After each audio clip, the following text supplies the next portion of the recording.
My sister tried to copy every detail of my wedding, but made it fancier to make mine look cheap. So I gave her a wedding she won't forget. It started when I got engaged in March. My boyfriend Jake proposed at our favorite coffee shop. Nothing fancy, but it was perfect for us. I called my sister Megan right away because we'd always been close, or so I thought. She seemed happy for me, asked about the ring, the proposal, everything. I should have noticed how she kept steering the conversation to wedding planning details. 2 weeks later, she announced she was engaged too. Her boyfriend of 8 months had suddenly proposed. Fine, people get engaged all the time, but then things got weird. I picked a date for next October. She picked the Saturday before mine. I found my dream venue, this little garden space outside the city. She booked the botanical gardens 20 minutes away. I chose burgundy and gold for my colors. She went with wine and champagne. Every vendor meeting I mentioned, she'd book the same type of vendor but more expensive. I picked a string quartet. She hired a 12-piece orchestra. I chose food stations. She went with 5-course plated dinners. At first I tried talking to her about it. Megan, don't you think our weddings are getting kind of similar? She laughed it off. We just have similar taste. Stop being paranoid. Then I tried being more direct. You're literally copying everything I do but making it bigger. She got defensive. Not everything is about you. Maybe you're copying me. Our mom jumped in too. Girls, you're both having beautiful weddings. Who cares if there's some overlap? But it wasn't overlap. When I picked eucalyptus and roses for flowers, she picked eucalyptus and peonies. When I decided on a photo booth,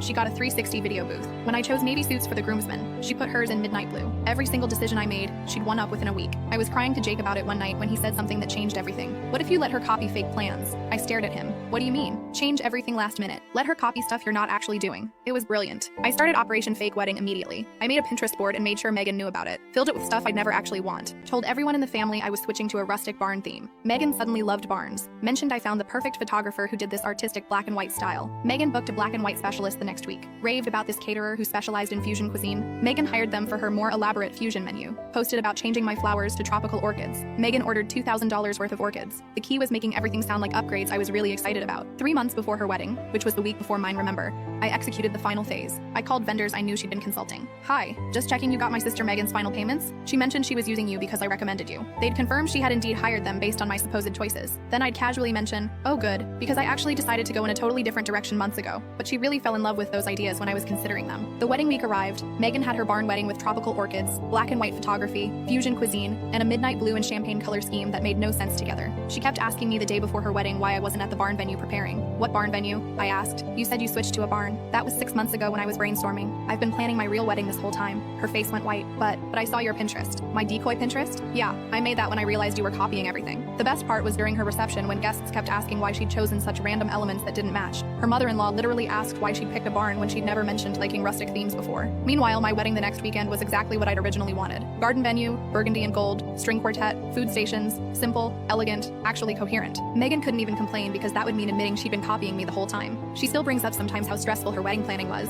how nothing turned out quite how she'd imagined. That's so weird, I always say. Mine was exactly what I envisioned from day one.